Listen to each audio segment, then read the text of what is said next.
Greetings and salutations. How is everybody? I'm here. We're talking to GG there.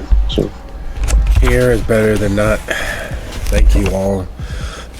Excuse me. In new news, since Wednesday, I have been being beset by a bug that forced me to try to sleep most of the day. I fought it off as best as I could, but unfortunately it seems as if I, in the grand scheme of things, am the loser. Because I'm just strong enough to keep it from putting me permanently down, but not strong enough to keep it from affecting every aspect of my day.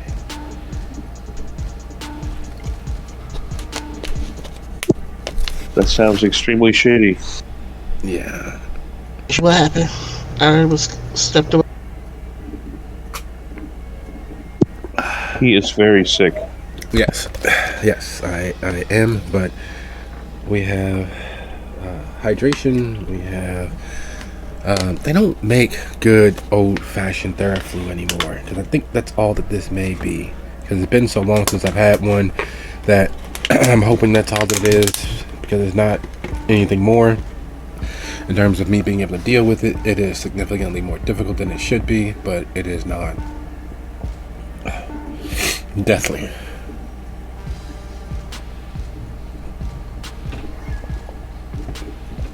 So, I was hoping that most everyone would be along, but I will send out our missives, because it's just the three of us, which is, great for me. I do enjoy smaller episodes, but I also love our entirety, the entirety of our coterie. So before it gets too late, let me go ahead and send out an actual missive.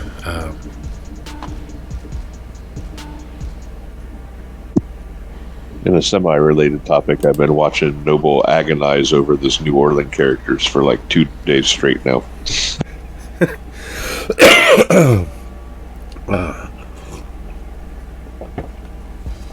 I'm glad that we're looking forward to New Orleans, and the city of God and care. That's always a good time to be had, I hope. New Orleans was always a difficult place because it's been done to death, unfortunately, but it is still a good city in terms of character-wise. There's lots of in-between spaces, and I've mixed in the stereotypical aspects of New Orleans throughout the entirety of our Chronicles world. All of the everyday magical spookiness mixed in with a reliance on the tourist trade and hiding from those public spaces and getting things done. So I think that we can bring the flavor of the city and the characters to life. It'll be a good time for sure. New Orleans is definitely the vampire trope. Yeah.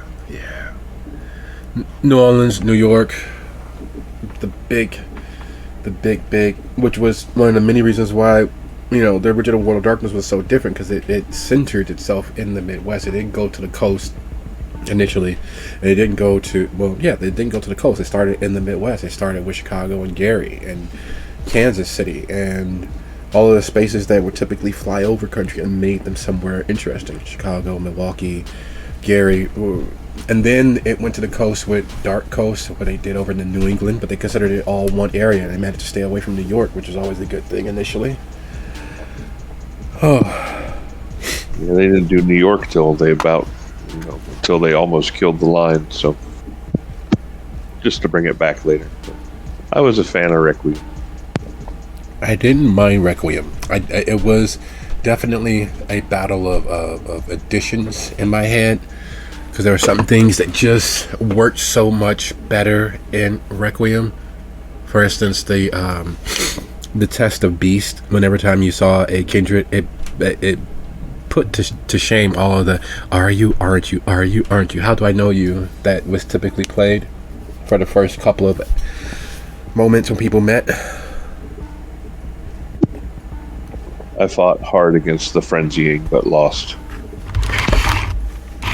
Yeah, that was perhaps a step too far. It shouldn't have gone that far. But maybe you instead of frenzying, you could have taken a loss of social standing, a -1 to social, or yeah, -1 to social effects. Or if you enter into social combat, or if you try to intimidate, or what have you.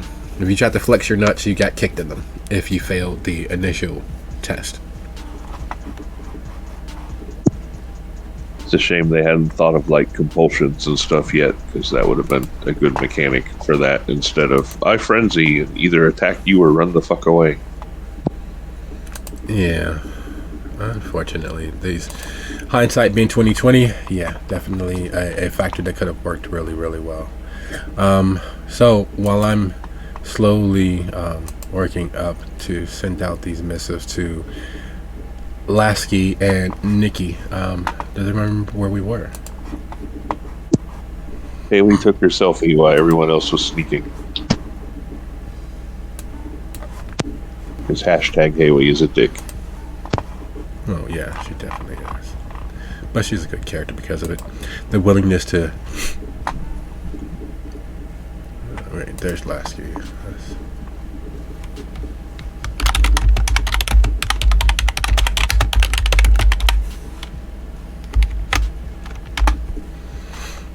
Alright, and then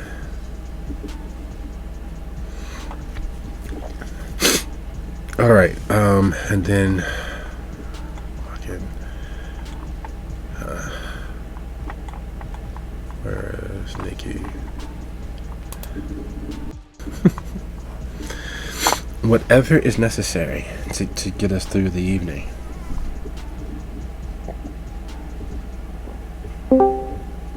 Why would you do that sort of thing? Because technically you can't leave. You can't break up with us if we've already broken up with you.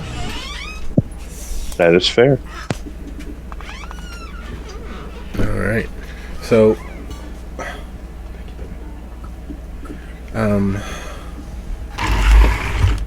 because I am a little scatterbrained right now, and I am going to be sipping this lovely hot tincture to try to alleviate some of the upper voice chest issues. Who would like to give us a quick in-character recap? Oh god, that's hot.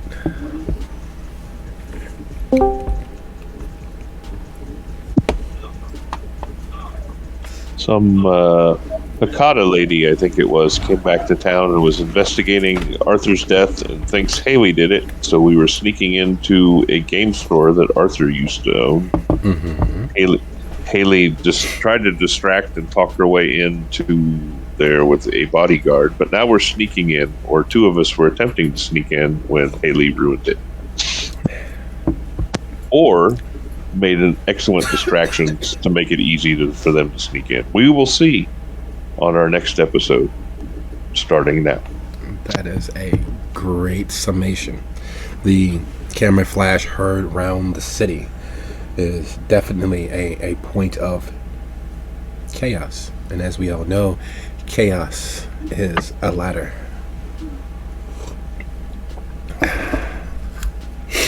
So we're going to, for the record, before I dive too much further in, our time and energies are valuable. Your time and energy specifically, immeasurably so. I thank you all for your efforts, your energies, and the time that we have shared. And I love the fact that we are communicative, open, and transparent in what pleases us and what continues to please us as time goes on. knowing that we are here because we wish to be, not because we have to be. There's no onus or weight inherent. And because of the gift of your time, because of the gift of your efforts and your intentions, thank you. Thank you and thank you. And without too much further ado, or adoing till we don't, this is officially Steel Hearts, Rusted Souls. Excuse me. Sorry about that. Maybe I should start using the independent mute a little bit more. But yes. Oh, this is officially Steel Hearts, Rusted Soul. An old victorious moment in southern Italy. Now, normally, our episode titles are solely, specifically inherent on some of the themes that we hope to cover during the episode. Tonight's title is a very roundabout version of that. The Castigliones, as a family, hailed from southern Italy. Verona was also in southern Italy. It was a municipality to which it was all but a capital city for trade and commerce. The Capulets and Montagues being the richest families and the most noble of those in the area. They were mom and dad of the trades and trading in the area. They, by default of their wealth, set the tone and tenor of the city. So when they went to war, when they pursued their vendetta by every means possible, and many that were not, they changed the fate of the city. They changed the fate of their families and their lineages. And much like all of those incidental changes that happened because of the inability to let go of anger, to let go of being wronged, we begin this episode with our two coterie members sneaking very close to Arthur's bookstore, having overheard and witnessed Miss Castellano and her meeting, both meetings, watching as Hugo leaves the area and Miss Castellano has a meeting with someone long dead, both inside and out. Just when it seems as if success is there to be had, the camera flash heard around the city takes place. It's funny that much like electric cars and phones even have the built-in haptic sounds for the flash, even though it's not there, but it makes people feel more at home. That small sound of shutter, letting you know that the picture has in fact been taken, letting you know that all is well, so you don't have to take multiple and you don't feel as if you've missed something. You can always retake it. However, knowing that that first initial one was in fact taken grants some solace, just like the sound of an engine revving built into an electric car, so that you feel at home, along with the often engineered shaking of an engine, because the battery of the electric car is all but silent.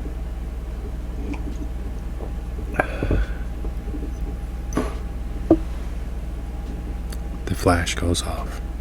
You all have exactly one action to decide what it is that you might do, because the old expression of shit hitting the fan has been tossed off often enough that, well, it's a standard everyday operation for this coterie and most others.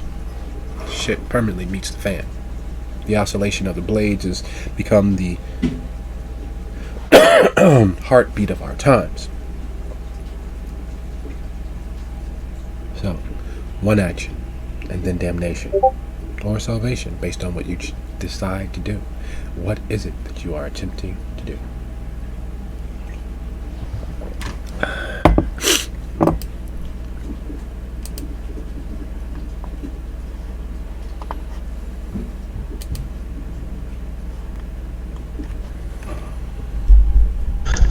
Okay, so how many? I know you said the dogs have already kind of been called out, and her bodyguards have two of her bodyguards have already cleared the door, and there are more coming, and they kind of had guns naked in their hand, if I remember right.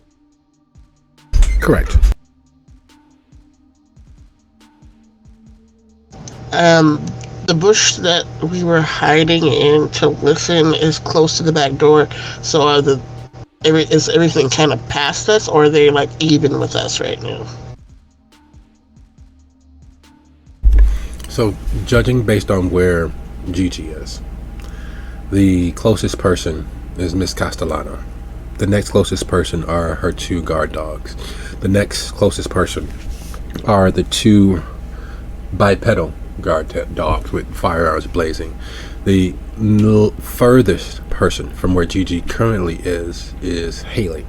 The next furthest amongst the coterie would be Nikki, and then Lasky, moving from Gigi back towards Haley.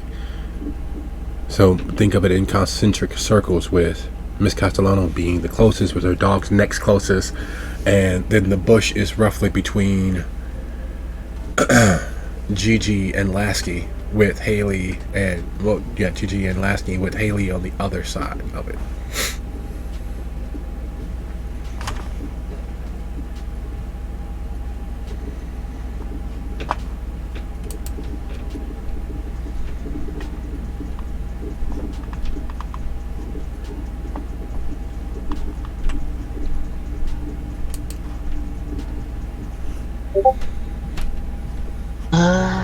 Crap. I guess I'm gonna go touch of oblivion on the dogs.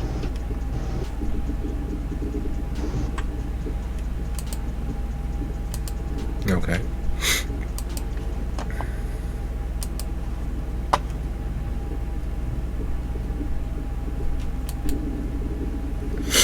And Nikki.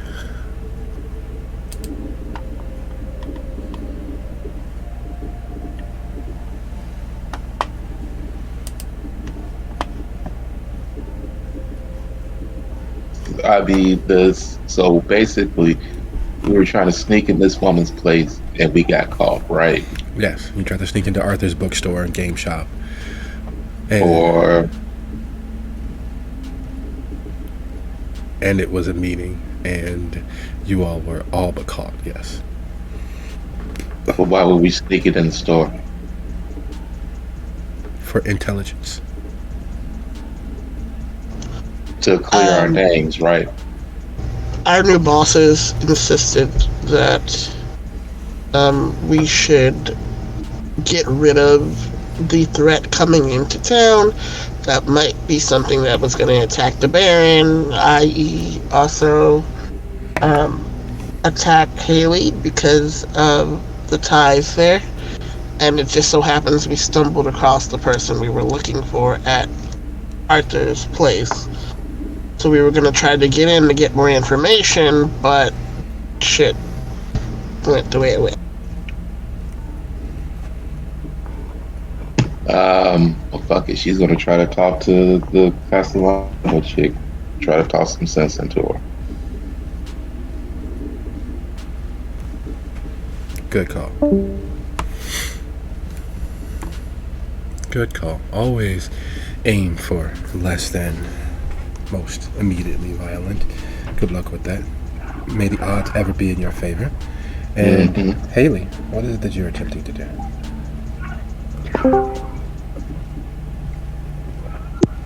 Haley is going to check to make sure that is a good picture before she uploads it to Instagram. Deal. Always good. You want to make sure that you have the best picture possible, especially with the lighting being so iffy. That flash is great, unless of course you put it into headshot mode. It's kind of up and down as to whether it's actually a clear, concise picture. But yeah, while you fiddle with the output of the image, Lasky, are you aware as to the situation, or do you need clarification? Little clarification, please. Sorry. You are the third in line, closest to Gigi, midway between Nikki and and Haley. The target of your potential investigation, having just had 2 meetings back to back within your earshot. You all were sneaking into Arthur's building to get intelligence and figure out what was going on, and then shit hit the fan. There was a flash somewhere behind you over the hedge, and the stakes have raised exponentially. There are dogs, there are men with guns, there's attention being moved in your generalized direction. What do you do? Let me see if Lasky has the... I don't believe he does, but he might. What if he has bravery, courage? Does he have cowardice? Bravery? He's not a... I don't know. Of course, right, I do not.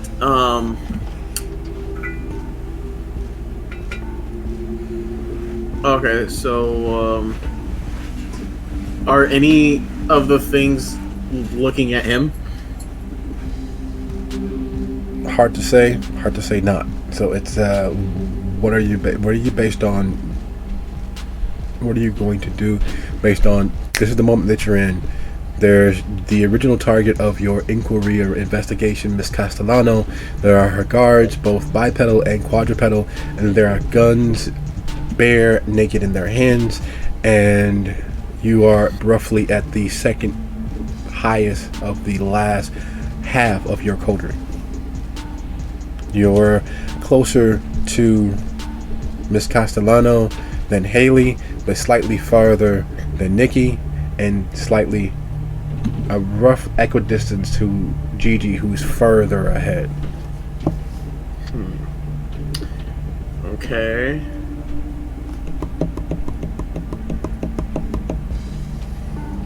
He's not really a fighter, so I guess he'll try and be a distraction.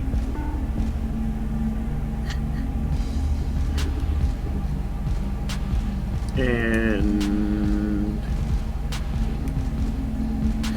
none of the I got on the... Okay, yeah, he'll... No, he won't try and be a distraction. He's going to, back off a bit and, let the other folks take... I guess, hold action. Okay. Basically. Wrong genre, but okay, I get it. He's attempting to go into a defensive posture to get the fuck out of Dodge. Okay, got it. Yes. That being the case, Gigi, would you be so kind as go ahead and roll for your counterattack on the closing loop dogs that are attempting to tear you all limb from limb? Now, are you going for both dogs, or are you just targeting the one that's attacking you, or the one that's attacking you and Nikki?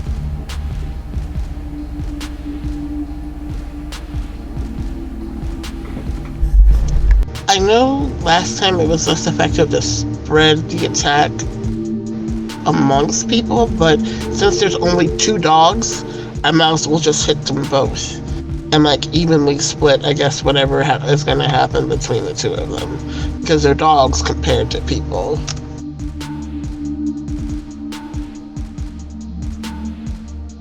So you close on them as they're closing on you and Nikki to do what guard dogs do. So I'm going to need you to roll.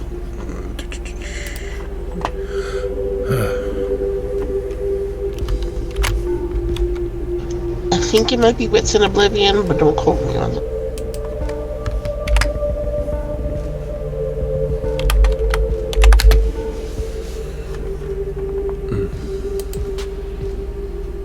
It's go ahead, roll your rouse roll for me, and then that's going to be your strength. Then it's going to be your strength plus brawl.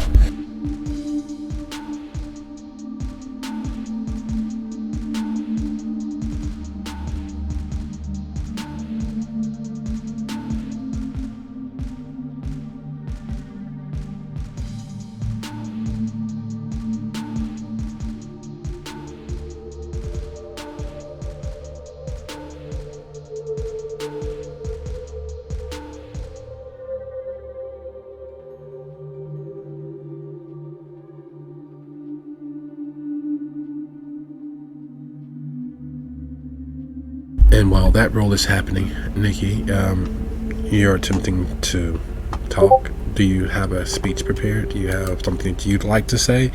Or are you going to try to rely on the dice rolls only?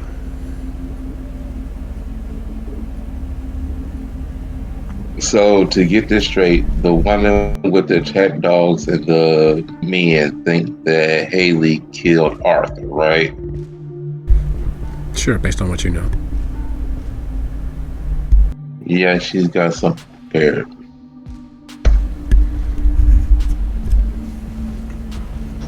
So what happens if I don't have brawl? And I only have 1 in strength, but I have 3 oblivion? Well, it means that for touch of oblivion, that things could get very dangerous very quickly. So go ahead, roll your strength for me. Unless, of course, you... Yep, you already roused this round, so that being the case, yeah, go ahead, roll your strength for me, please.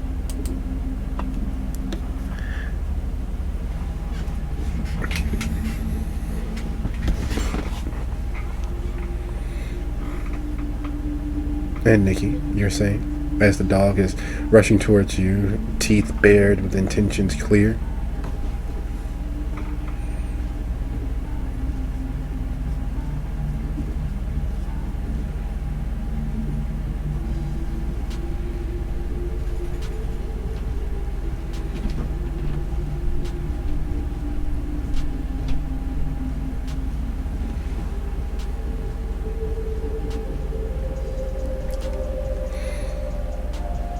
How good is mesmerize on Adam?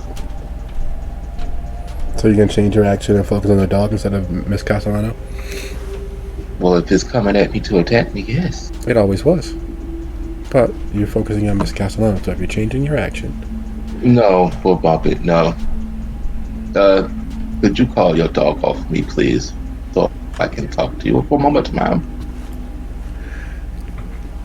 Yes, that's always I don't know how this was supposed to work at all. That's always the best place to enter into negotiations with, a place of weakness. As you beg Miss Castellano to have her dogs removed from tearing and snarling at you.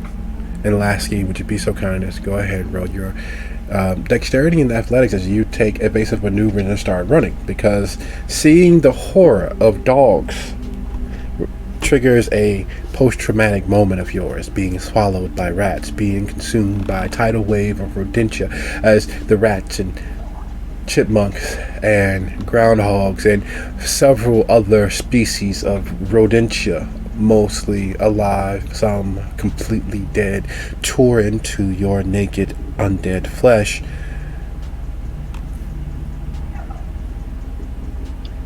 The most important part of valor, being discretion, presents itself. Having already prepared yourself to bounce from foot to foot to get the fuck out of Dodge just in case shit hit the fan, yeah, that fan, the speed was increased. And the amount of feces went from, Chihuahua size to a fleet of Great Danes and walruses. You decided to escape.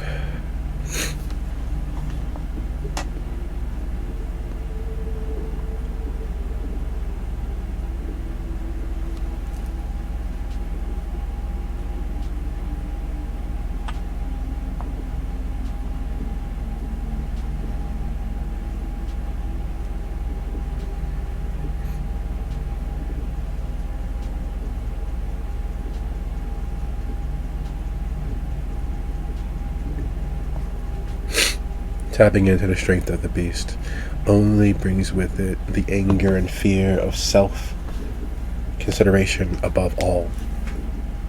There is but one safe place in this entire world, and that is away from here.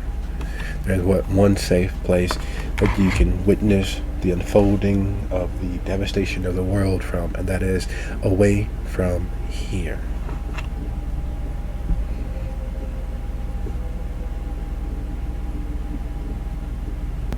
I just failed a rouse check at Hunger 5, didn't I? Mm-hmm. fuck me. No thanks. But yeah, here's the reason why away from here is the driving mantra that rings from cell to cell in your undead visage. Away from here is what rings through your mind, quieting everything except for itself. Away from here is what has your heart beating and sweat slicking your brow. Away from here.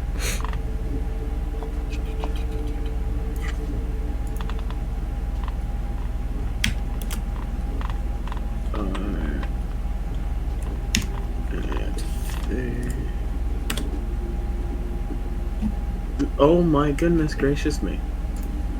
Yeah. Away from here is fine and good, but there's only one way to make sure that away from here is safe. And that's killing everything between you and here. Would you be so kind as to roll your strength plus brawl? Okay. I believe that is a 1. Yup.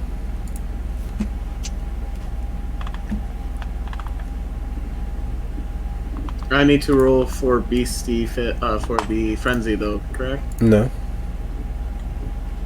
But I failed to rouse. You're already in a flight situation. Okay. You failed to rouse. You were hit with paranoia and a need to flee. You failed monstrously failed the roll, not a bestial failure. So not Oh quite my God. frenzy, but Thirst is saying no to me tonight. yes, flailing monstrously.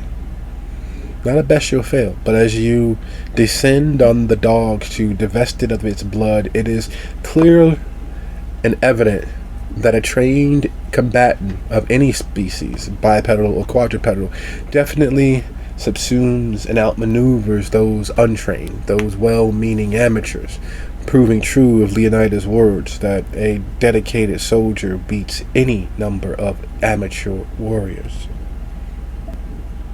As you snarl and descend into a near bestial state to tear it free of the dogs to make sure that your escape is clear and safe, it outmaneuvers you as Castellano rubs the bridge of her nose like, are you fucking serious? Because in the midst of this, as Lasky took to dodging and Nikki attempted to put her hands up between her and the dog and demand that Miss Castellano call back her guard dogs from these that have impugned upon her time. Gigi, the corporeal specter of death that she is, sought to intersperse herself between the dogs and Nikki and her other coterie members. There's a saying that no good deed goes unturned, or no good deed goes unpunished, as the case may be, and that's the case actually is. There's no mistaking the inherent death in her grip. The cancerous sores, black and inky, crawling over her hands. The death sitting bare and naked in her eyes. Wispy bits of smoke echoing and drifting and wafting off of her skin. She very much is the picture of death.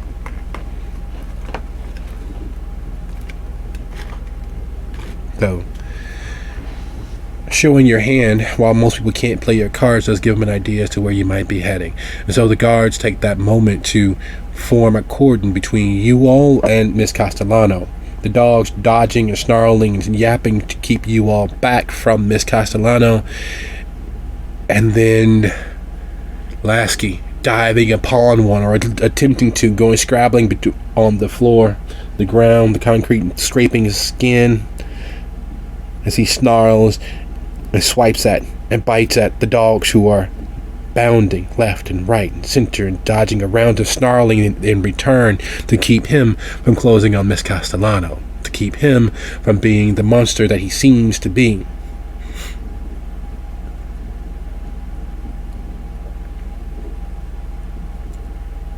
And then Maria speaks. Her voice surprisingly strong given her height, her seeming all too human from behind the wall of muscle, guns bare in their hands.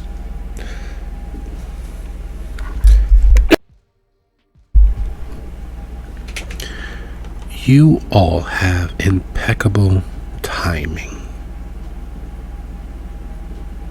I was just going to look for you all. And you see her hand reach up and tap the closest, tallest guard, the center. And he makes a small window so that she can see you all clearly. Now, if we are going to do battle, I'll have you know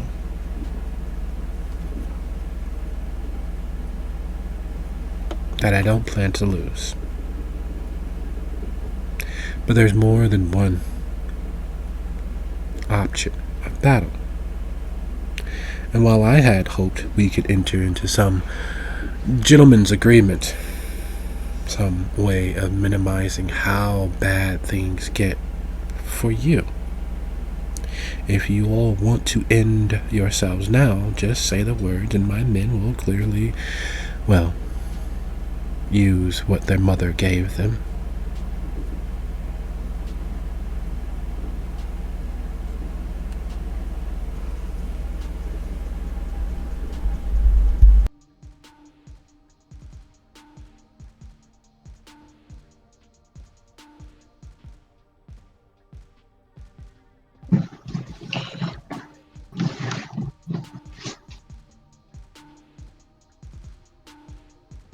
You have found us. What do you wish to speak with us about?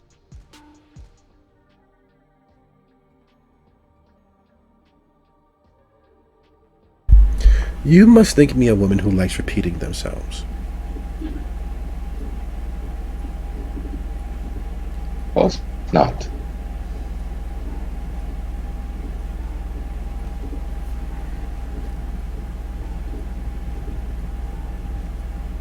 We are here to gather information to solve the mystery that you are investigating.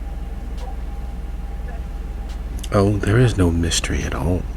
There is simply a chase that we will engage in. Now, the question still stands, and I hate repeating myself. And if you're going to make me ask whether you yield once more, then I will take that as a no. Did I not say that I was planning? I want to speak to you. That means I have no intention of fighting you. She taps the guard, who aims and shoots Lasky, who is snarling and attempting to attack the dog. The next shot is clear that it's going to move through you into Gigi.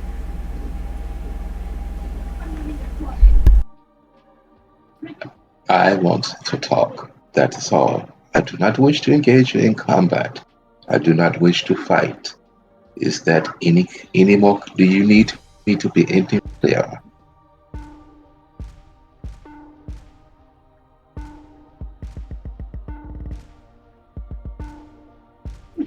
I am not intending to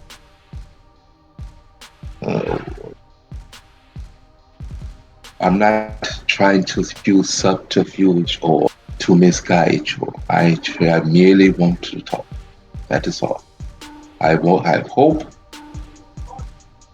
that we can come to an amicable conclusion to this without further bloodshed. Gigi, to help Nikki's point, will call back the shadows, pull them back into herself, because it doesn't help to say that you're not here to fight if nobody else makes an option to showpiece. So she is going to not back up, but just drop the shadow and pull it back into herself and go back to looking like her normal self. See? As the shot fires, and unless Kozlowski takes any evasive actions, lands firmly center mass, dropping him to the ground. Your option towards moving towards peace is mostly accepted, depending on what Lasky does when shot or not shot, as the case may be, and what Haley does in the distance.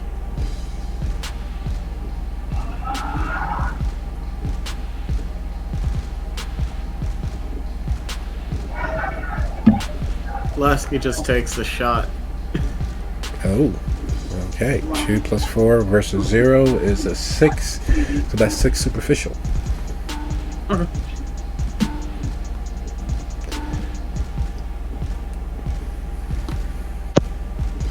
Never mind, he Haley. does not just take the shot.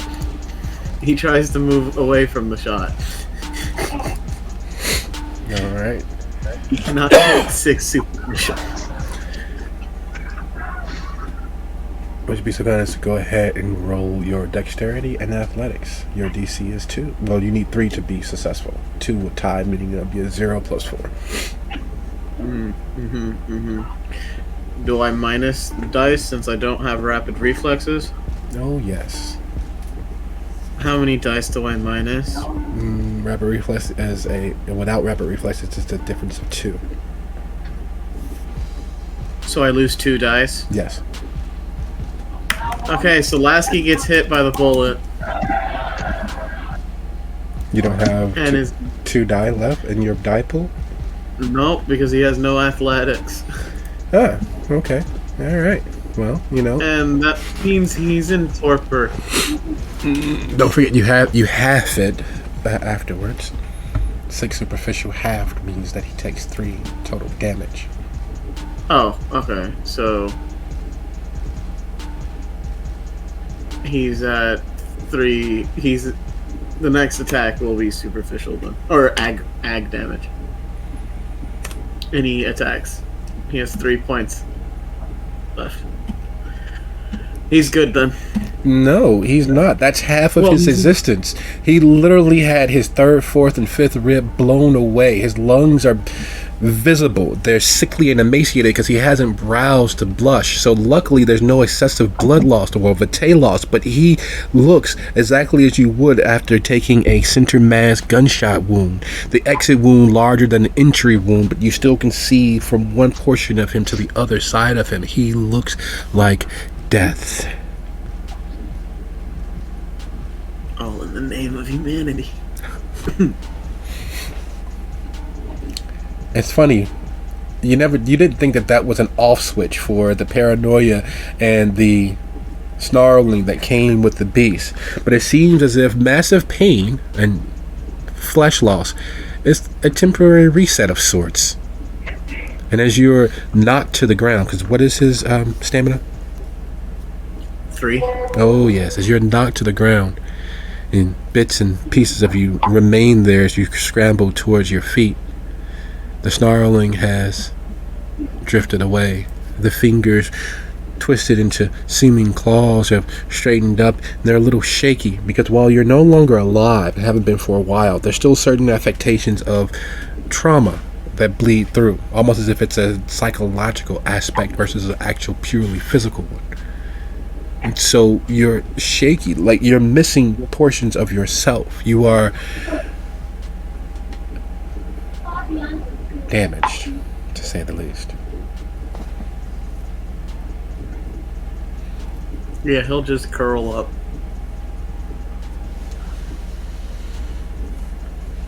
Into a ball, put his head on his hands, and just look at everybody. And not say anything. If he can even say anything right now. Besides grunting and whining. There is pain, and then there is what the kindred managed to persist past. Because it's the distilled essence of pain. Because it's all psychological for the most part. The pain receptors dull, the nerves and nerve endings mostly cut away. There's no real actual pain. Yet it hurts on a level that you can't escape because it's in your head. It's crawling around the remnants of your soul. It is with you even though you know it shouldn't be. And that's part of the battle that wages and rages inside of Lasky as he sits there on his knees, having pulled himself up off the concrete, leaving bits and pieces of himself behind.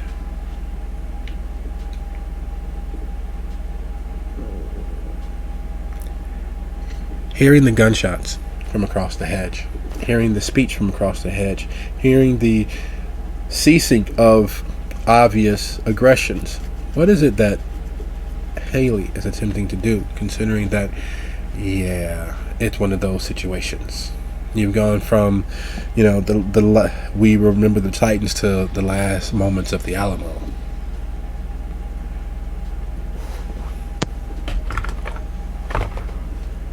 Haley, having played with filters and whatnot, deciding that she really looks like shit because she hasn't been home in days, showered or anything.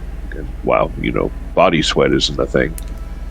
Being rumpled and crumpled still is. But then the shot goes off, which then gives her attention. She does everything she can to not drop her phone, and stares wide eyes out the window trying to assess what's going on.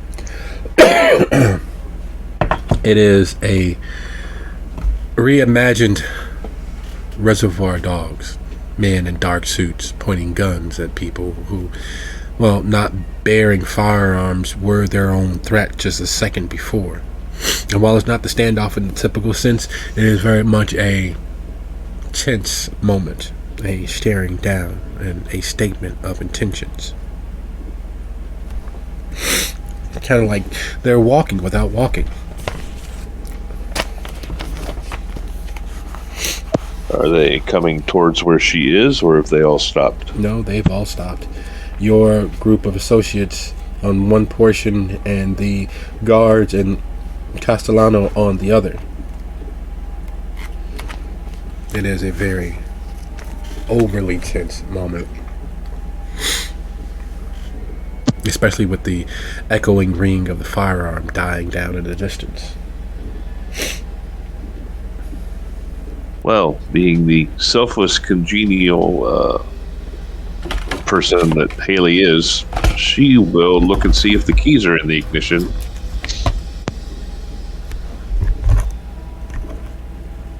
Well, that comes down to Gigi. Did you leave the keys, or did you get out with the intention of being here for a while?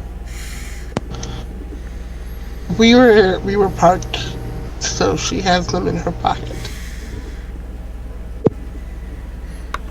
At that point, she will find somewhere to hide in the van. Out of sight, out of mind. There's the intention. There is still the fact that there was a flash in the most secure location that was supposed to be free of anyone paying too much attention. Castellano taps her guy once more. Standing behind him means that she can't do the look, but instead the tap. And unlike usual, where it's a complete violation of someone else's space, where it's just that whole tap or anything like that, no, it's and he doesn't take his gaze off of you all, but he taps the man next to him, who pulls off, backing away, keeping his view focused towards you all, but then cuts towards the hedge where the van and the flash came from.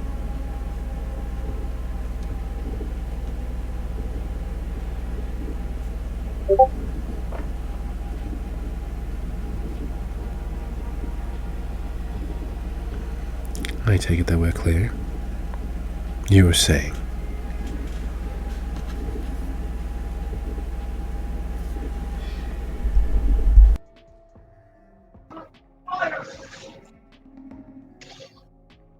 As I was saying, we were here to gather into information on the man who acted on the person who actually killed Arthur.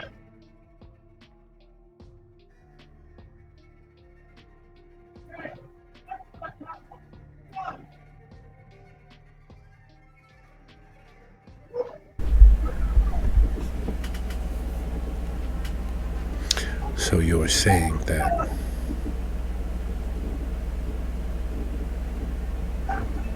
I know our associates seem out of control, but she claims that she did not kill Arthur, and we believe her. And we are actually, quite honestly, we tracked the person who actually did it to this establishment, which is why we are here.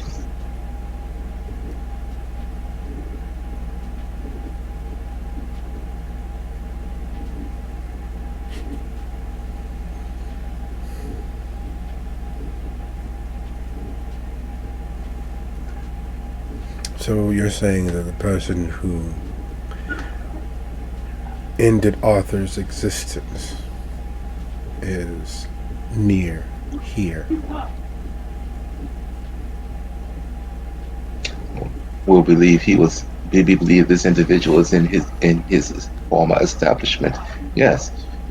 Whether he is still here now after all motion that has gone on, I cannot say any. I can't say that anymore.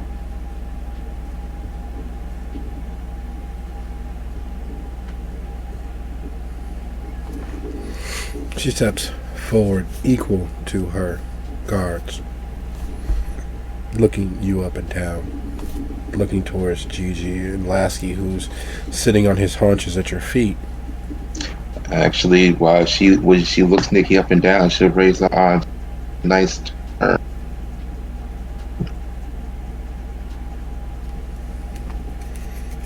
You broke up. We know that she's. Question: do we know that she's a Hekata?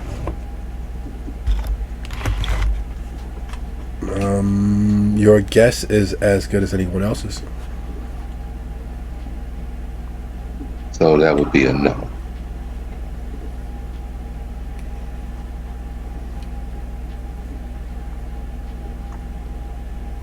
Okay, I was just curious.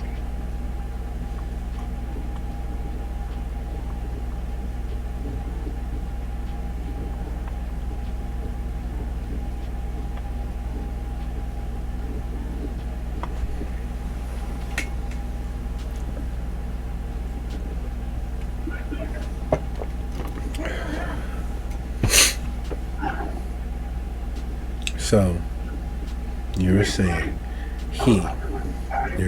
you tracked the person here, and he may not be present.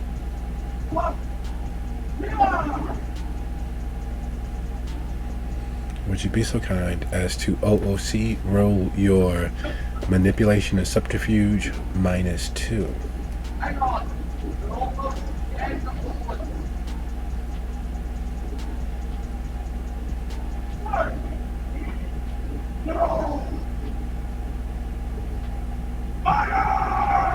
Nikki. Okay. Can arouse. Sure.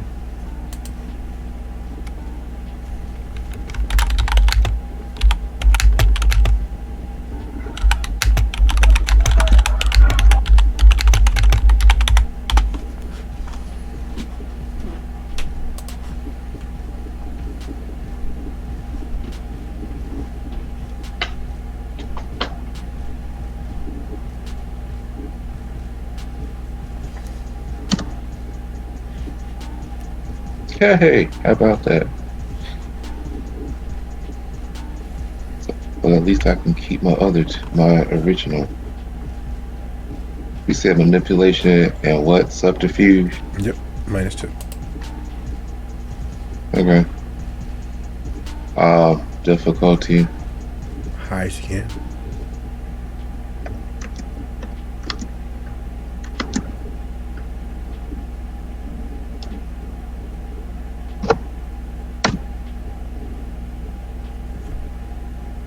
Four successes.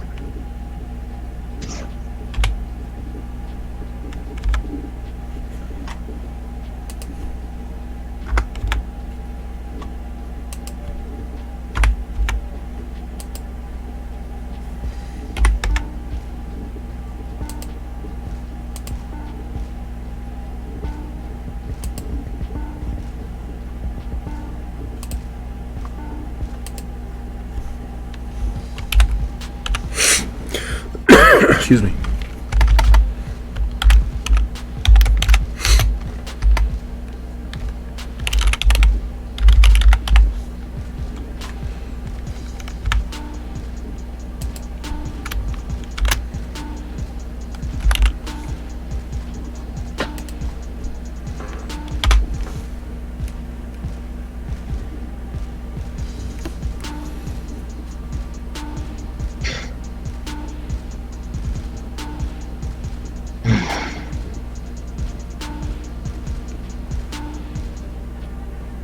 As Nikki speaks, and attempts to broker a semblance of trust between you all and the enemy aligned before you.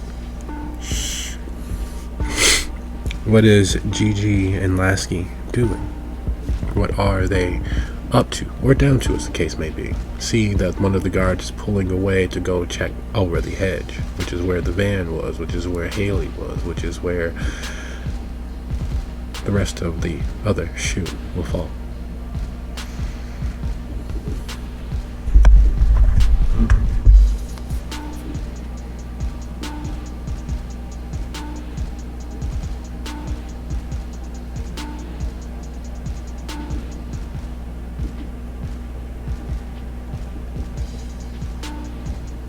Lasky's spent. He's low on willpower, and he's also really low on health, so he's just going to, just watch everything.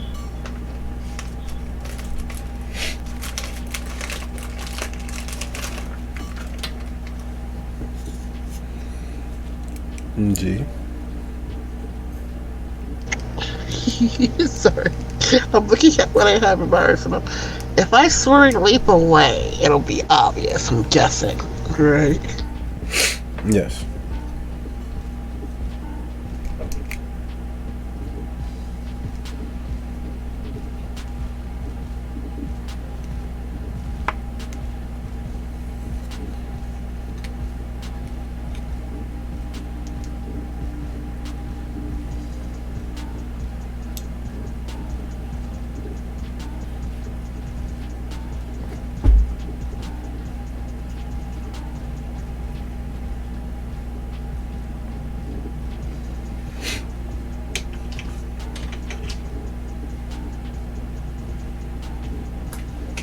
If I try to compel her to believe what Nikki is stating, does that help Nikki's role, or is that just a separate role?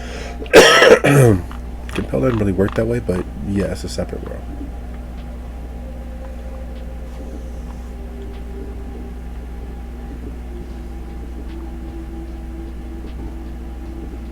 Every somebody talking to me.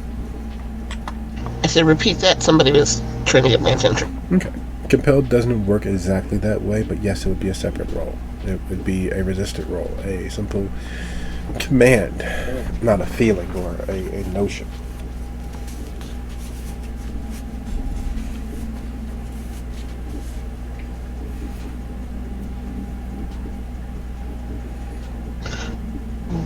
All we got to do is try, I guess. And she's going to say, it's true.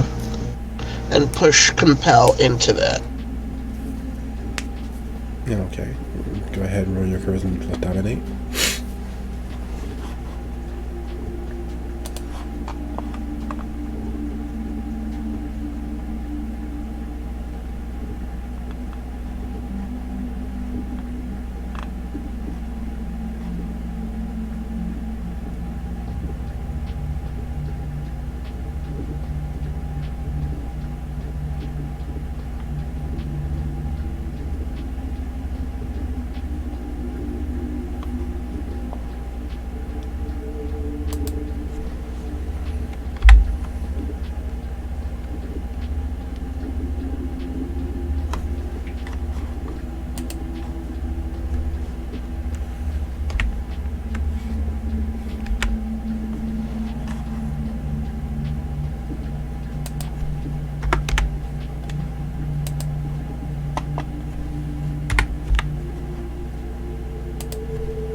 Her mind is surprisingly strong as far as things go. On the off the cuff and incidentally catching Kendra's gaze is typically something that Gigi has gotten pretty good at slipping past them. So the resistance that is there is remarkable, especially on the spur of the moment, unprepared and because no one knows exactly what clan Gigi is. No one knows exactly what she may bring to the table.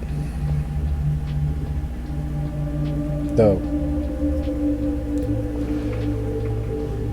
increased difficulty all the same. Success is success. And while you can't control her feelings, you can't control her emotions, you can't control her actual subconscious, you can't force her to pause. Her mind go tumbling down a interior black hole, causing her to fugue over. Her gaze goes a little blank. Her jaw gets a little slack. And the devious deviltry sitting behind her eyes seems to dissipate temporarily. At the exact same moment that this is happening, Lasky's ping-ponging between his coterie and Miss Castellano at the van. There's always a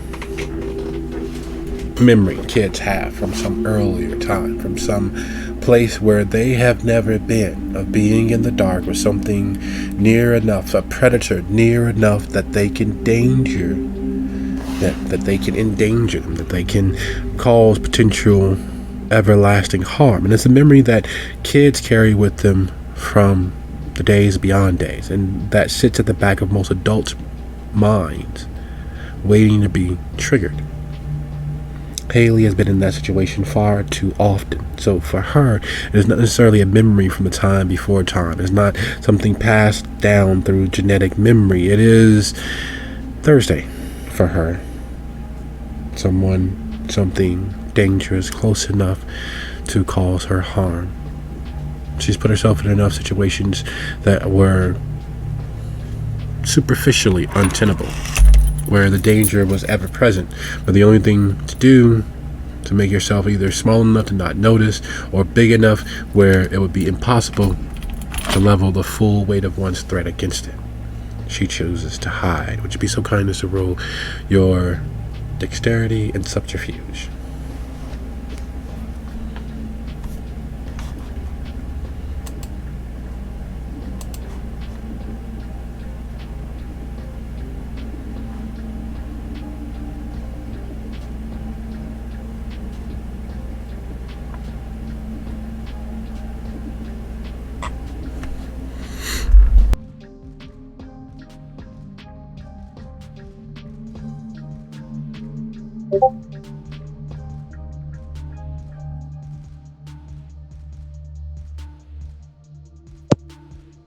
The rower knows that Haley is an idiot savant.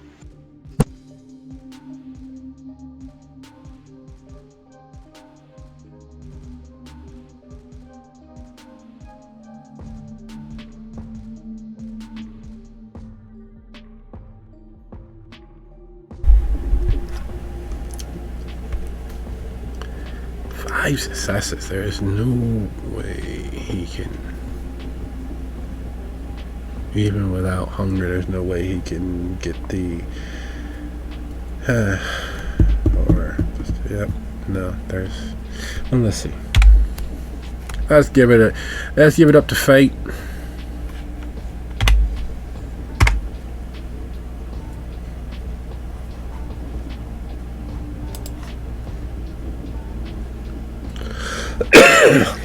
Yeah, statistically that was not possible for him to get 6, but he still gave it a shot.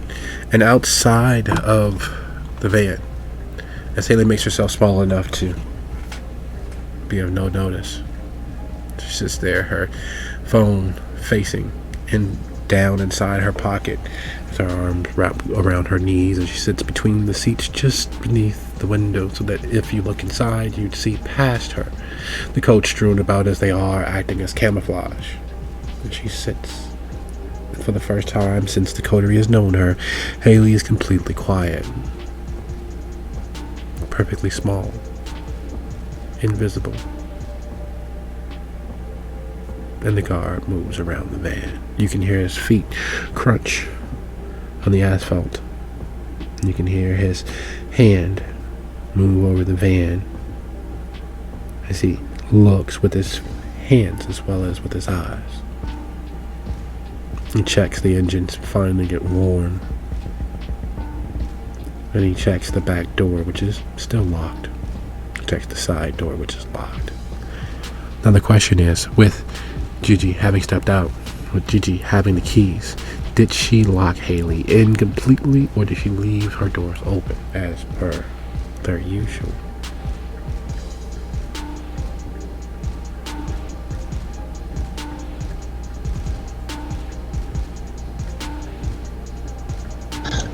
Gigi would have probably locked the driver's side door. Anybody else getting out would be responsible for locking their door.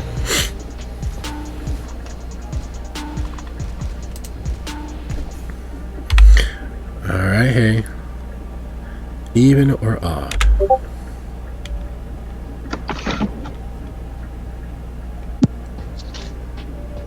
Is that to me? I'll go with even. Alright, even it is. That's not the right syntax. Let's get rid of that.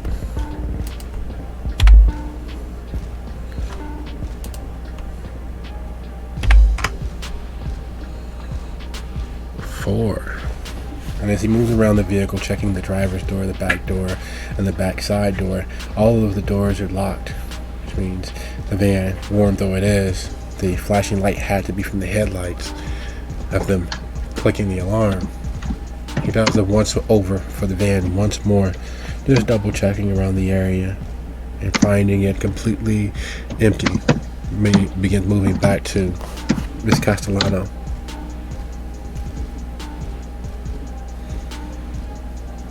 It's very hard to not imagine Haley sitting in a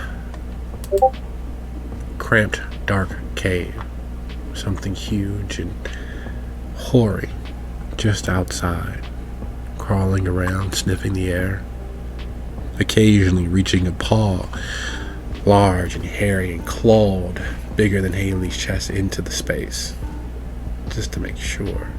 You hear it snarling out there, amber eyes, looking for your blood.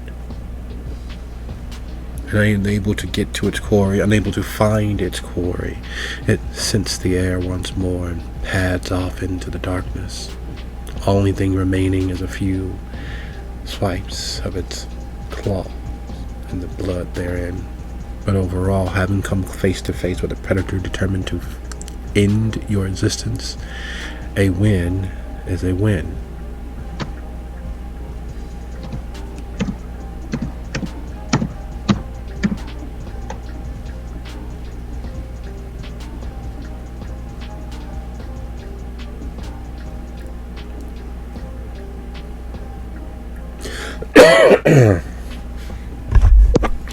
I was checking to see if she might have lost her shit at that, but she has a higher composure than I thought she did. Close, so very close. The precipice there. One last leap, one little nudge. Over the edge you'd go. But you hold on once more. Speaking of holding on, having Miss Castellano fugue as she is for the moment, her mind blanking temporarily, what is it that you all are attempting to do?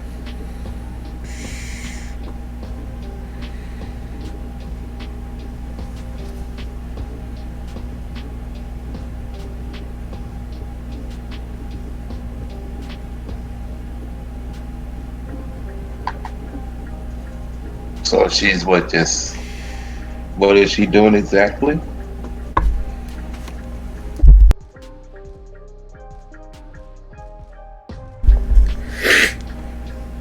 Mid-speech, mid-conversation, mid-moment, she blanks. Her mind goes as she's there. The jaw is slack. The eyes are blank. The animating presence of her existence is gone. In that moment, what is it that you all do?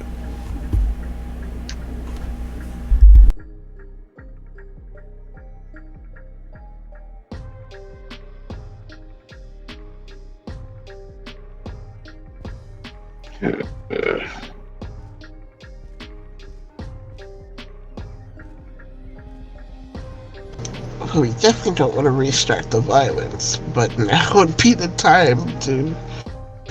She's outnumbered, kinda? I don't know.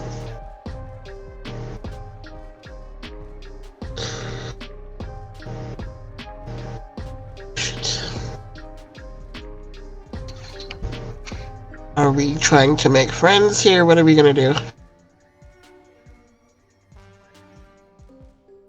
Try to make friends would be a nice option, but I highly doubt that's going to happen.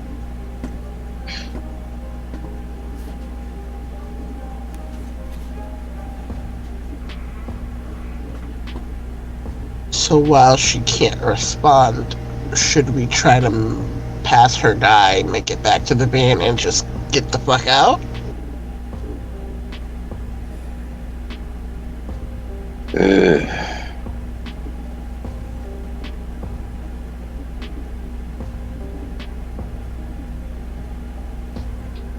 How close are who's the closest to the van? Well, the closest kindred to the van.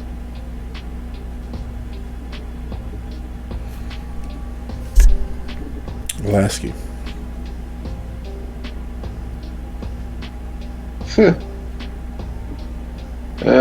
That's not going to end well. I'm assuming she's only going to be blanked like that for an instant. It's not like a prolonged amount of time. Only one way to find out. Nigga's not going to move.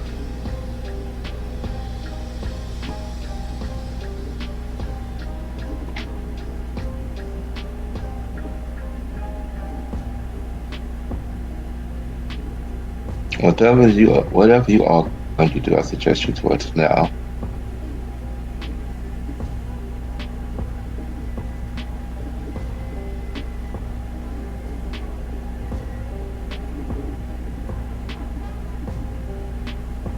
I should have went with Tenebrous Avatar.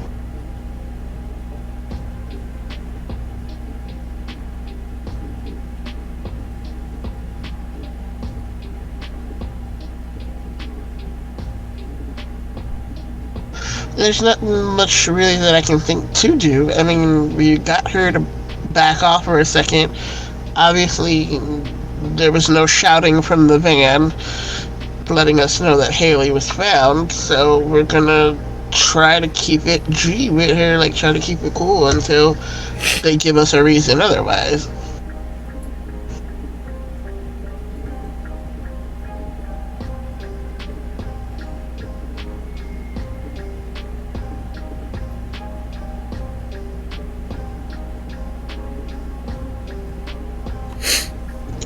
So, Gigi speaks up. So you see, we were looking for, somebody that betrayed both Arthur and us, and thought they would be here, which is when we ran into you all, and unfortunately, things got off on the wrong foot.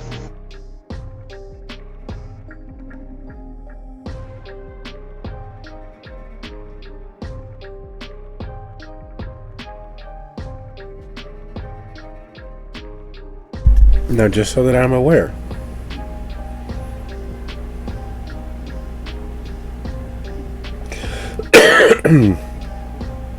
You didn't mind whammy her and choose to remain in the area, correct? I don't like how you're asking that. But I can't leave Nikki. Oh, hold on. Okay. Nikki clearly said, whatever you guys gonna do it.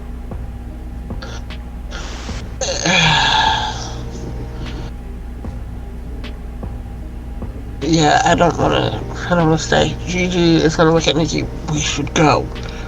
And she's like head nodding towards the van.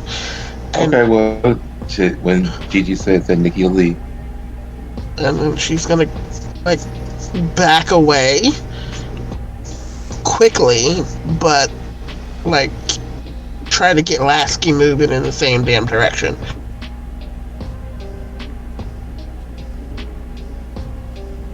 So, Lasky would again get up and start moving with Gigi.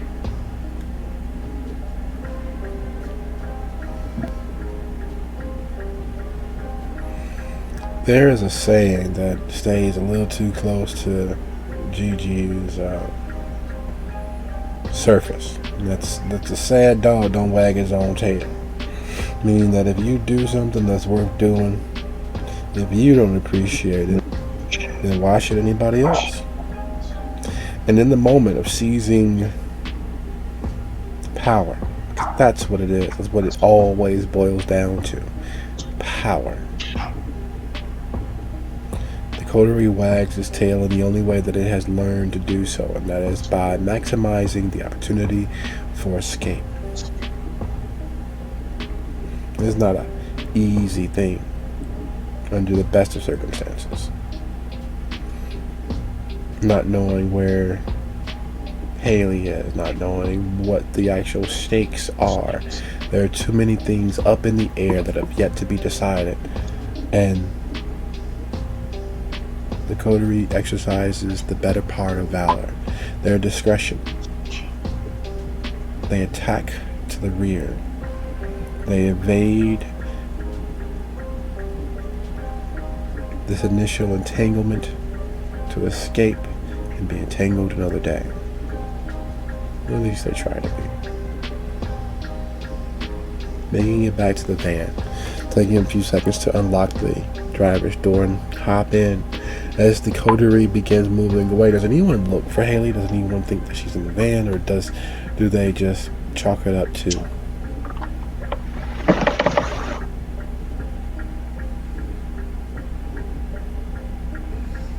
Oh, we're gonna lick because she blew she blew the whole thing in the first place. So yeah, it's gonna like be looking in the van or around the van as it get in the van.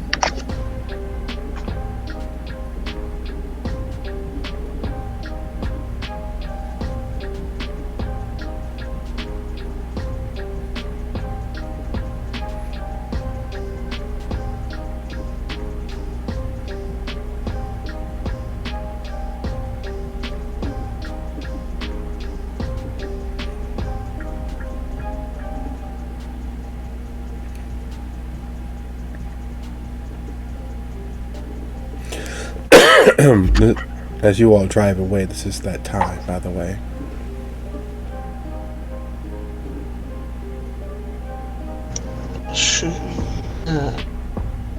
Kind of expect Haley to speak up if they say too much about her. So she's like, I don't know what Haley was thinking. I don't know what the fuck that was. But that just completely blew things out of the damn water, and we could have got past that bitch if it weren't for whatever the hell happened in here. I'm locked right here.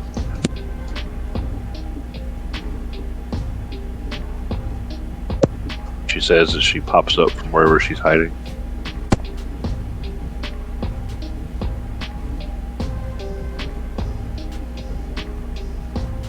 What part of snake did escape you? We were snaking. It was dark, and then lights flashed. That sounds very unfortunate.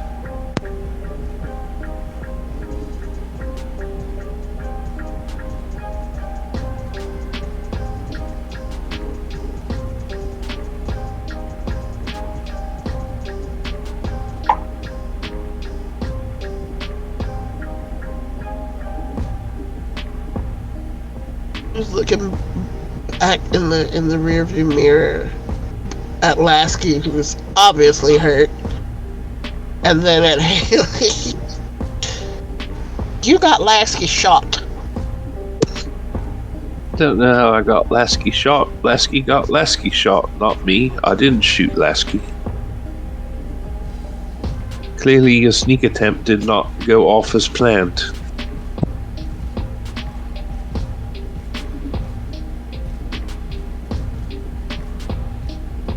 It was probably the dogs.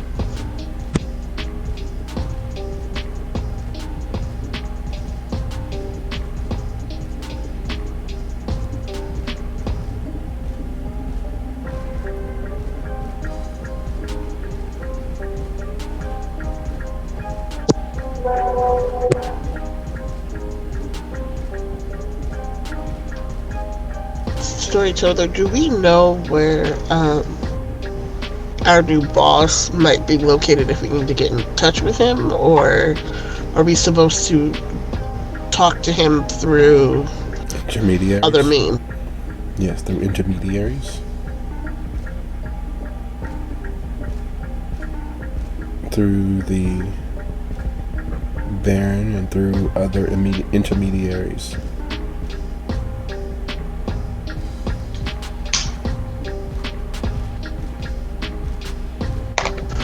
Okay, so Juju looking at Nikki because she can't drive and talk on the phone, and then she probably shouldn't talk on the phone anyway, being who she is. She looks at Nikki. We need to get to the get news to the Baron of what we heard about the whole Hakata thing and the plans that they have, and they're gonna use the girl to try to sneak stuff in and all that craziness. We need to let them know what's going on. Well, I agree, but at the same time, if the band was smart, they would at least try to plot some kind of agreement with the Akata. They may be strange, but they are useful.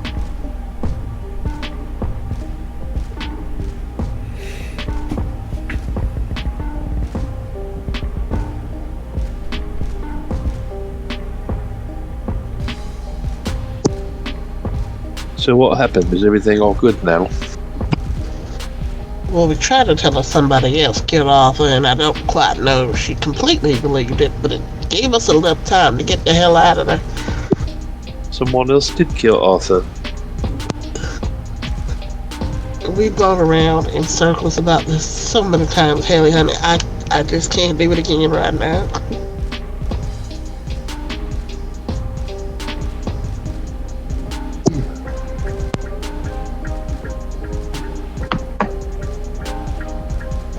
That woman said she was looking for us. She said we saved her time in looking for us, and would either kill us now or kill us later, possibly, depending on what we did next. So I don't quite think reasoning with her is all that possible, as it were. Well, I just want you to know that I think you made the right decision, because if I had to choose between being killed now or later, I would circle later.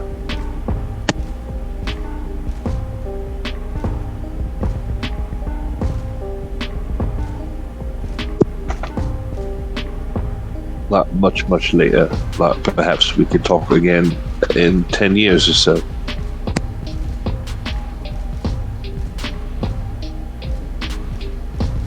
Speaking of later, and more specifically, 10 years. Lasky is aware that every 10 years there's a plague party amongst the underserved, the Kados of Gary, every 10 or so years. The only problem with that plague party is that it's been occurring every year for the last 6.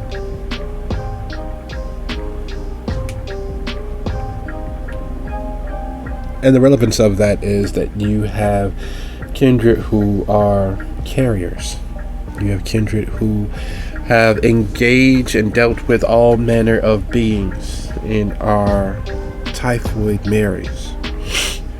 And while they have been, for the most part, careful and staying on the fringes of kindred society, they have been welcoming of the Dustborn and Thin-Blooded. They have been involving themselves with those who are close enough to living that them actually being plague carriers means a significantly different form of virulent attack on Gary.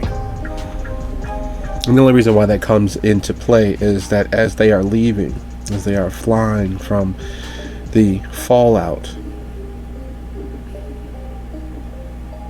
he recognizes one of the guards, one of the would-be watchmen, as having been a donor at one of those plague parties.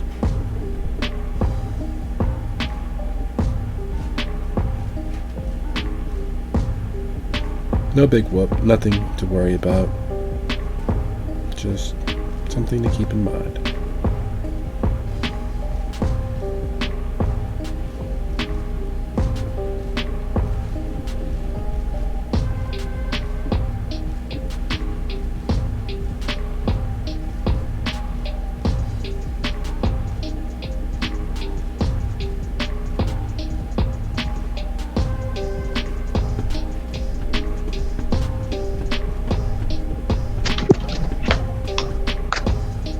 So, where are we going now then?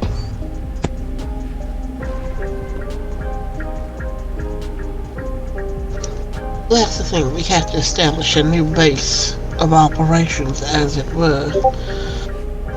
I don't feel like we should go back to the school. That place reeks of Marcus. And we can't take over the market, obviously, for the same reason.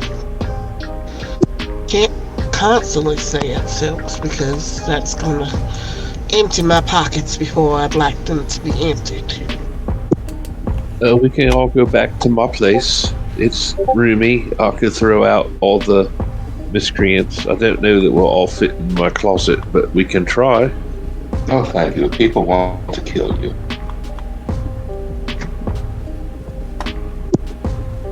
I mean, I'm not sure how we mitigate that by me still being with you.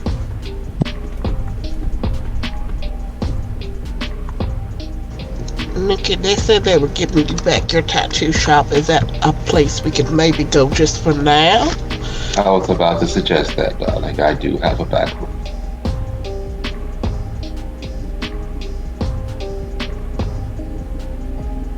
Of course, we have to use the back way. And please, don't bring any trouble with you, Haley. I don't know what you're insinuating. When do I ever make trouble? Just know if you do, you'll be a lump of flesh for the rest of your existence. Are we clear on this? I don't know when I've made trouble. But I understand that you are threatening me. Yes. Call it a kind suggestion. I don't want to do it. I actually like you. I just got my club back. I just got my precious cathedral back, and I would like to keep it. It's alright. Everyone likes me. I won't hurt your club.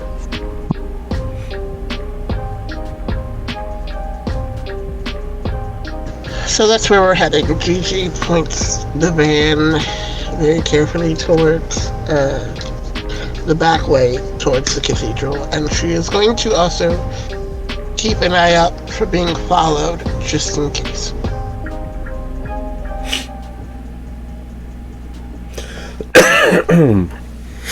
Well, some things are easier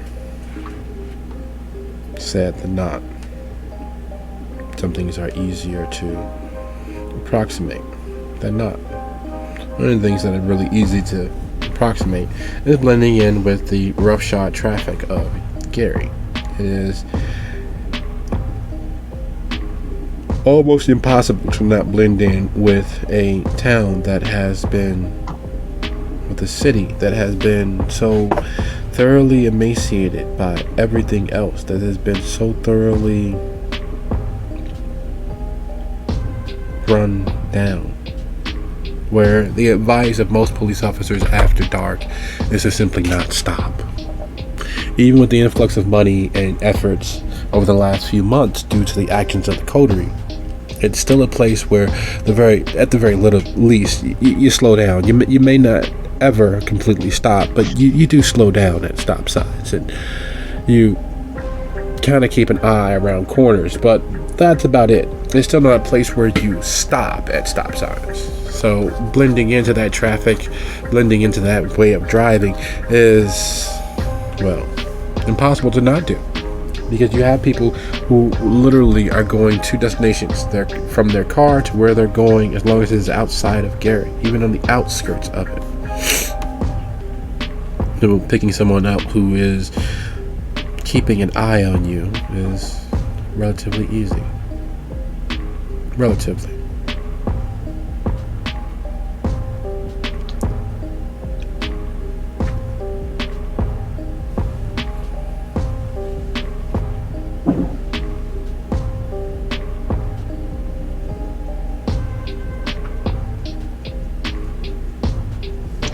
So are we being followed or no? No, not by any vehicle. Okay, so once I am safe enough in the fact of us not being followed, then I will make my way to the cathedral by the back way and park in the back alley.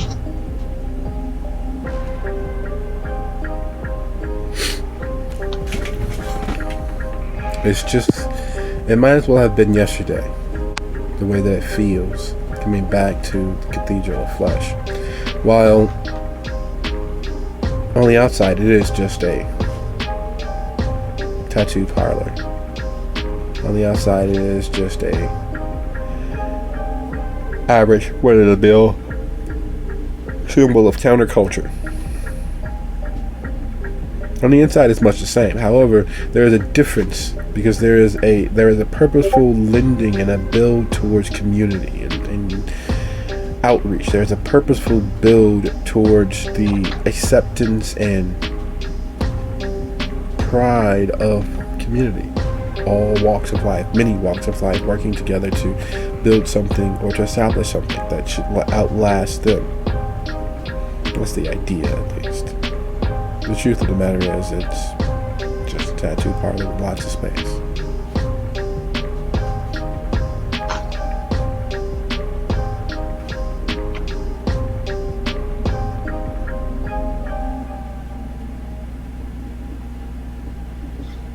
It's been so long, my baby. I'm finally back. And the first thing she does do when she get in there, she will grab her tattoo gun that was crafted for her.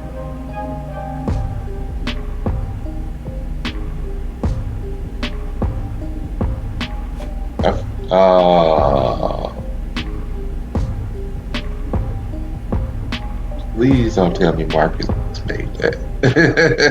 He did.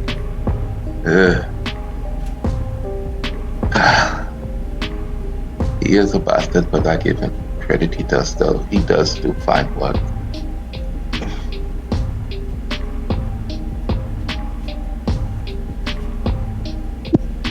Then she puts it back down.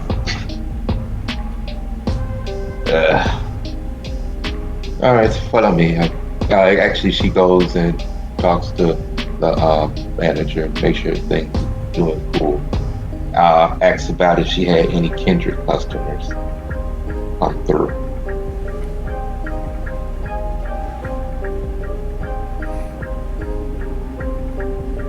Or any kindred customers present.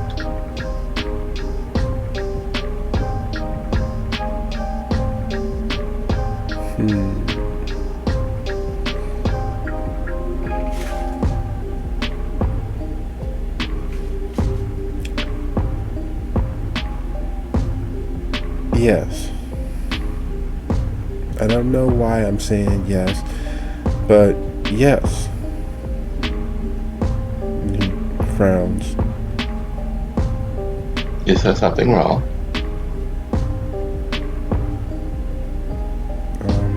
I'm not sure. I want to tell you to run. I want to tell you... Well, never mind. I have to tell you everything's fine. And yes.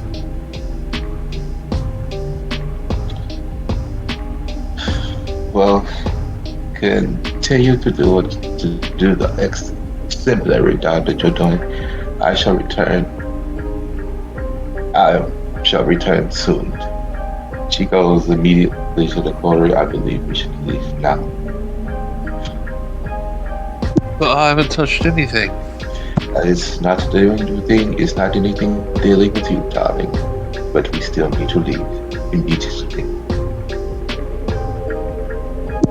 Well, we can still go to my place. Things we have no option.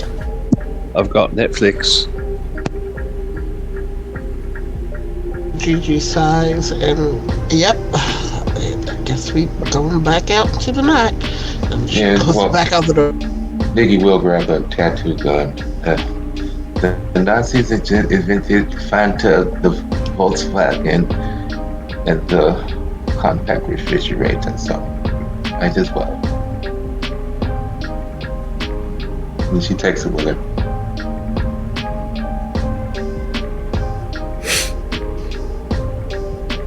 Wait, Nikki, where are you going? You stay. It's been a very long time. I know, darling, but some important business came up. That's why I'm grabbing the gun. I need to do on the spot job. The person is rather shy. I think different.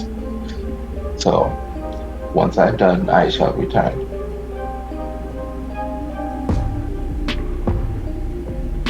It looks as if you have unplugged the sun and took away the wind. It looks as if... I'm sorry, darling, but I promise I shall return soon. Yeah? So keep that beautiful smile for me. She gives him a peck on the cheek and dips.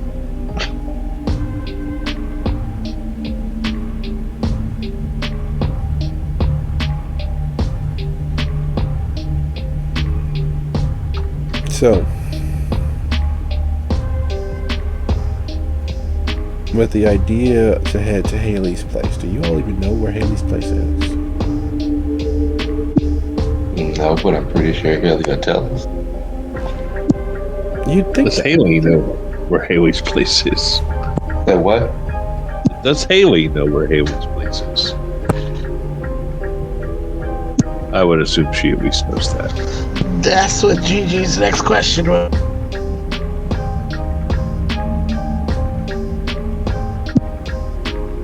Well, She will give you directions that are extremely complicated. Like, and then there's a tree, so you turn right past the tree, and then you go 3 McDonald's, and then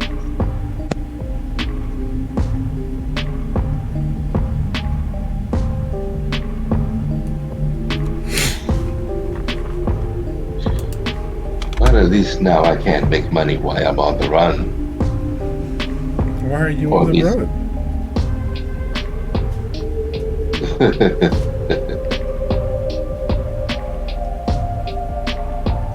We're trying to find shelter to hide from somebody trying to kill us. So yeah, that's basically the definition of on the run. Well, you know, Or plan to hurt us a lot. what doesn't kill you only makes you. Strength.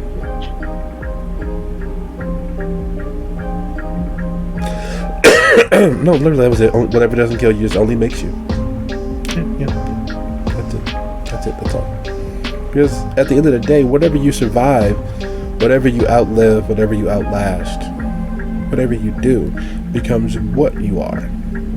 Not necessarily who you are, though those two get confused and conflated all the time. What you have survived thus far is far in excess of what you all have any right to have experienced in your small few years. Some, of course, having more than others. But in the truth, in point of fact, it was never supposed to be this difficult. There was a plan, there was a dream, there was a hope for the way things were to be. And realizing that there was a hope, and that like every good magic trick, it has been dashed upon the rocks below. It's a difficult moment. It's a come to Jesus self-talk moment. Because as you all drive through the Gary night, as you all follow Haley's rather expressive and expansive directions, several things as always make themselves clear. If it was but a hair different, if but, because the plan was never this. Everything you've all done was to survive the night. And even as the night changed and you all became aware of this, that, and the other, it was always to survive the night. Yet here you are, lost in its all but menacing embrace, as you make yourself from one portion, one side of Gary, to the other. And looking at Lasky, it is impossible to not see him as a broken, discarded thing. It is impossible to not see that at the end of the day, Gary is too much even for the mad to survive. There's a very much a holy shit moment. Because as far as things go, there are two things that'll survive a nuclear winter: roaches and the mad. And even the mad can't survive here in Gary.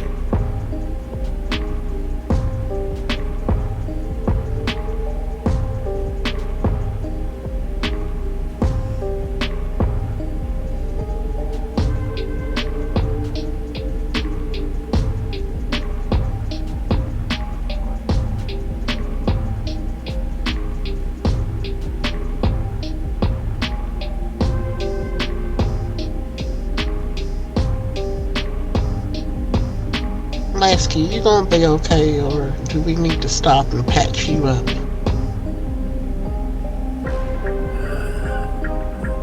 I think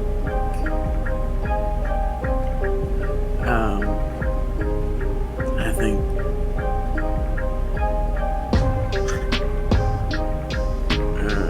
I think I might be done, guys.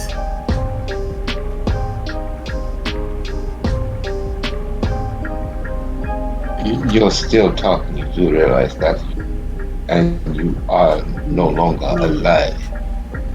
No, I mean, I think I'm done with Gary. Funny you. I was thinking the same.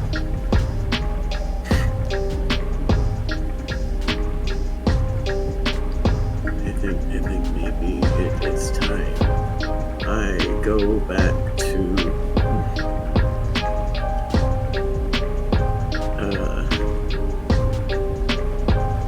being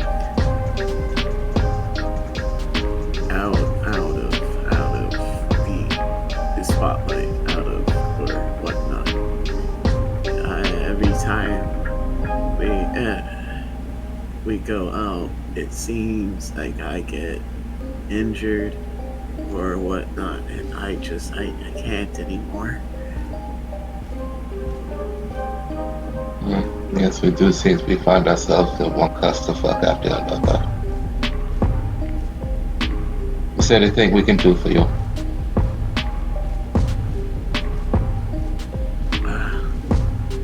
I can maybe just drop me off near a car. I can pick the lot easily enough, and no offense, but I wouldn't like to see any of you ever again. I just hurt so much. Rude. But this is how he feels. He's given to the fact that he is correct. I'll get that, but you don't just say everything that pops in your head, right? Says the girl who says most everything that pops in her head. Well, the thing is, I would say fine, we should leave Gary, but we just made this whole fucking deal that we signed in blood stating that we would help the Baron stay the Baron. Actually, you weren't part of that, Lasky, so we can let you leave. But me, Nikki, and Haley, we signed on to do that, so we cannot go anywhere.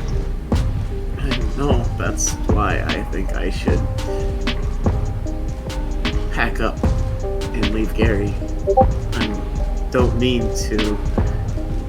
I don't like leaving you guys, but like I said, I'm spent. I need time. If I continue helping out, if I continue staying here, I know I'm going to leave as dust and nothing more. I need. Would you like this? Would you like to change your face? Give you a new identity. think that would be for the best. Maybe seal up some of my holes too. Actually, darling, I can do it. It will take some time to do all this, but I can do it. Haley will lean up and say quietly to Gigi, almost right in her ear, "Is he seriously giving us the 'it's not you, it's me' speech?" Haley, She I'm whispers gonna miss you, back. She whispers, "That sounds like, but it's not like we didn't just have Leonetti disappear in fucking vapor at the same time. So what is it? One more to leave."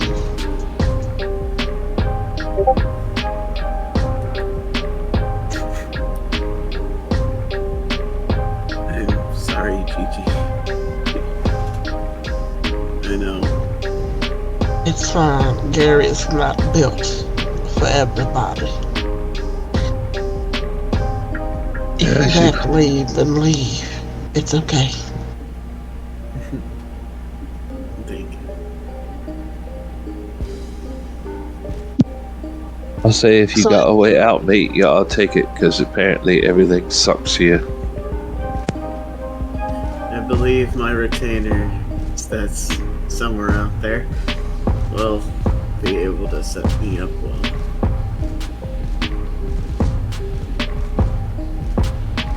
So I guess we're going to pull over to try to find a spot to let Lasky out and maybe heal him up, and then let him go on his way, is what I'm assuming.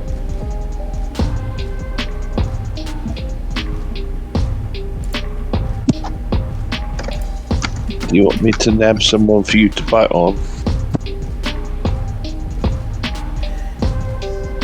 One last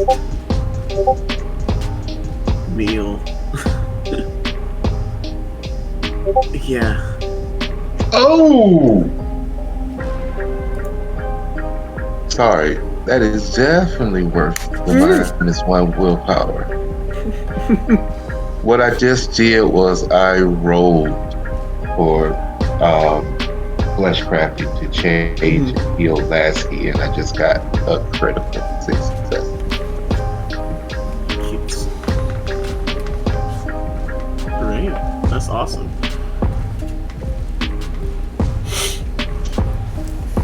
It is horribly awesome. And by horrible, those who were there, Maniki molded the former mayor, the former prince of Gary Islet. You all braced yourself as much as you possibly could. Yet, there's still no way to brace for what it is that you witness.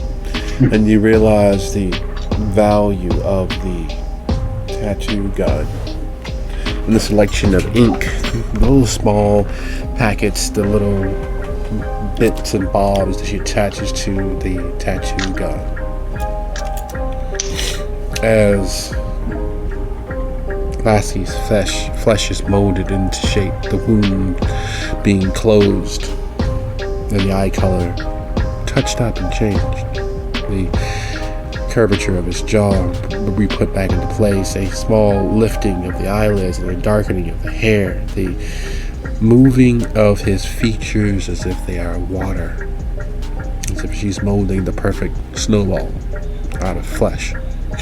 You can tell that there is some effort to make sure that it is as visually painless as possible. The actuality of it is Lasky focused on escape, focused on leaving. It's only perfect in his mind that there's some exchange of pain for that release. It's for what he's going to do to his wife, for what he's going to do for his business. He's going to pull up stakes and vacate the place over the course of one night. He's going to leave Gary in his rearview mirror. Because it's not only what it would do to him, his ties and his connections, but what it will do to her, what it will do to his business, what it will do to these kindred, these coterie of his. And there is the very real guilt he has, as Gigi mentioned, Leonetti. He still hasn't told them exactly what he's done with Leonetti. He still hasn't told them that his beast got the better of him and that he did what came natural to Kindred, to Leonetti. Oh, shit. He still hasn't, and doesn't quite have the words to say it, so it is best that he leaves without ever having need to.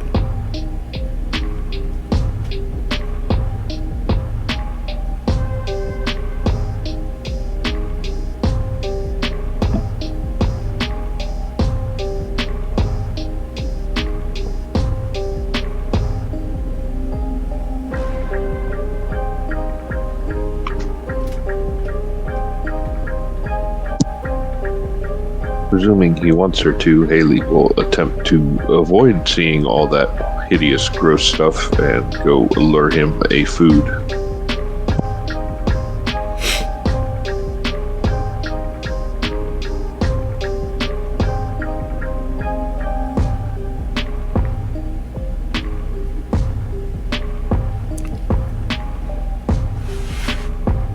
You know, it's funny.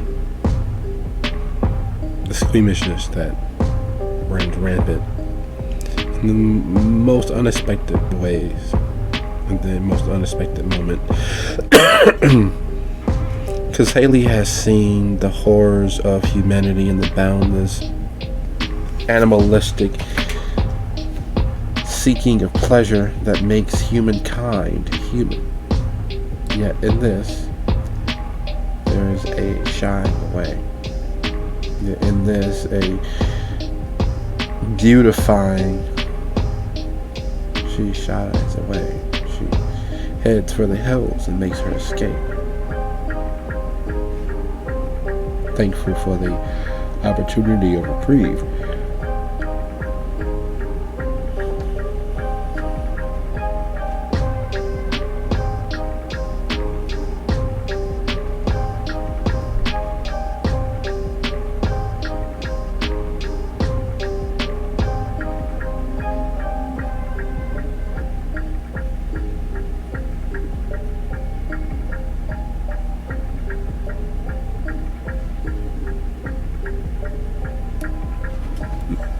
It's a foregone conclusion as to the approximate successes that Haley would have in luring others.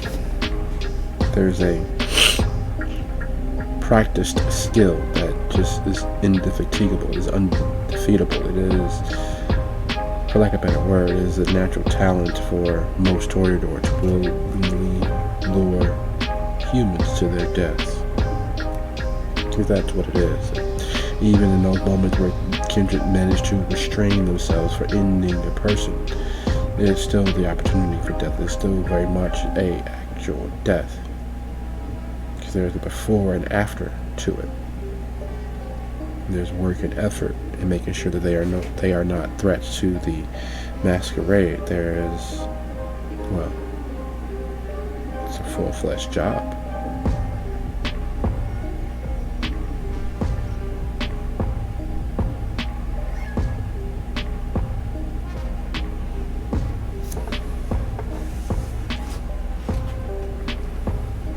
While you wait for Haley to get back, Lasky, Gigi, Nikki, is there anything that you want to discuss?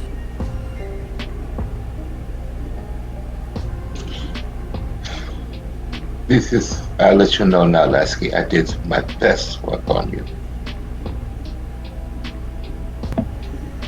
Thank you, Nikki. Quite welcome. I hope you find what you're looking for. I hope so too.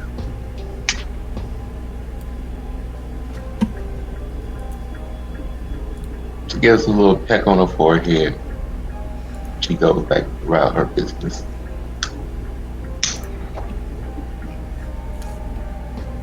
Just out of curiosity, Nikki. Yeah. What made you so sure that we needed to leave as quickly as we did when we got back to your place of business? A conversation that I had with my manager. He said that he wanted to tell me to run, but he decided to tell me that things were all right. Meaning somebody had played some sort of weird mind game with him. As being able to do it myself, that's the conclusion I came to.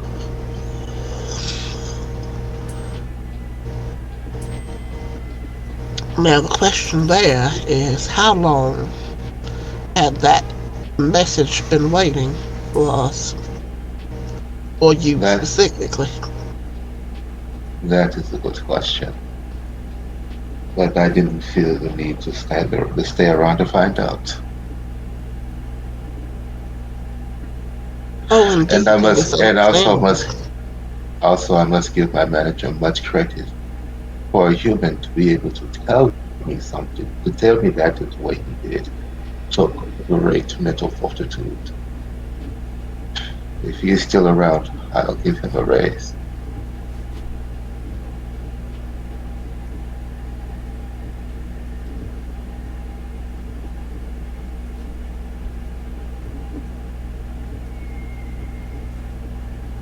He was never supposed to tell me that he wants to say run. That was the clue. Part of me wonders what would have happened had we hidden ourselves and wait to see who was springing the actual trap. But we are not prepared, as it seems and sounds at this moment, to go defending ourselves against most of anything, seeing as how we are losing Lasky, and Haley is not much of a fighter, as it were.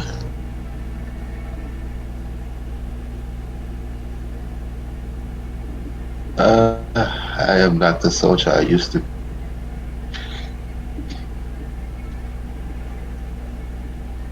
And I am a lawyer. I'm much better fighting with my words. But I do have some small tricks up my sleeve, as it were. Unfortunately, they did not help me very much this evening against the dogs. Help me, Lord, to say the least. There is a balance of business. There's a balance of debt always to be considered. It is a trading off of debt to get profit and trading off of ups versus downs to find your middle point, to find your balance, to find your equilibrium. There's almost an impossibility of finding enough ups to make it all worthwhile for Lasky. And as Haley returns with a full-fledged party in tow, there is an impossibility of not realizing that this is one of the ups. This is one of the upswings. This is where the pendulum is rising up and away from you, where you are free from the threat of its blade, where you have an opportunity to think without it being the foremost matter in your mind. And as the party moves into full swing, led by Haley, it's surprising the amount of people that she can find on a small, short notice. It's an impressive feat, the sheer number of willing donors she's able to scrounge up at less than a moment's notice. Those willing to give until it hurts and then give that half step more. Those who are willing to share the entirety of their lives so long as there's an opportunity of exchange of the kiss. There's a magic in that. And as the coterie settles in, fang to fang, working out the potential threats in the distance, those nearer than farther away, and just how fate will play its hand. We leave the coterie in the midst of the last hurrah and party for Lasky. knowing that this is the last night that they will ever see him. This is the last night that he will be on their minds and their hearts and foremost in their efforts. So while filled and lively with existence, the suicidal rush into oblivion that only the drunk and drugged can ever truly enjoy, they leave the coterie, saying goodbye and gorging themselves on whatever vitae, whatever blood that they might have the opportunity of indulging in. Good night, everybody. All right, man. Good night. Not all. Nighty night. Yeah.